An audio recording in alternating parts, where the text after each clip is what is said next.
வாசனை பூசி வரக்கூடிய பெண் பகிய ஜானியா விபச்சாரம் செய்கின்றவர்கள் சொன்னாங்க. எங்க வார பெண்மணி தெரியுமா? இஷாவுக்கு பள்ளிக்கு வார பெண்மணி நாங்க ரசூல் ஸல்லல்லாஹு அலைஹி வஸல்லம். இஷாவுக்கு பள்ளிக்கு வரக்கூடிய பெண்மணி நல்ல பெண்மணியா மோசமான பெண்மணியா? தொழுறதுக்கு வாரா. ஆனால் இந்த மாதிரி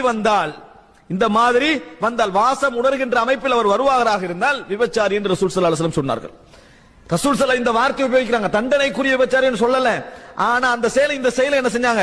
ஒன்று என்று ரசூல் ஸல்லல்லாஹு அலைஹி வஸல்லம் சொன்னார்கள். அதனால் அன்புள்ள சகோதரர்களை புரிந்து கொள்ள வேண்டும். நபி அவர்கள் சொன்னார்கள், அர்பஉன் மின் ஸஆதத்தில் மர்இல் முஸ்லிம், 4 விஷயங்கள் ஒரு முஸ்லிமுடைய சந்தோஷத்தில் உள்ளவைகள் என்று சொன்னாங்க. ஒன்று என்ன தெரியுமா?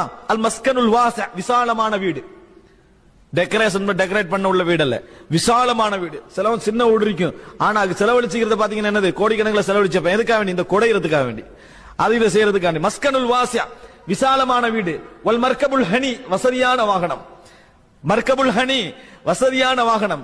வல் ஹாதிமுல் அமீன், நம்பிக்கையான வேலைக்காரன். வல் மர்அத்து ஸாலிஹா, சாலிஹான ஒரு மனைவி. உங்கள் வாழ்க்கையில் கிடைக்கக்கூடிய மிகப்பெரிய சந்தோஷமான ரசூல் ஸல்லல்லாஹு அலைஹி வஸல்லம் சொன்னார்கள்.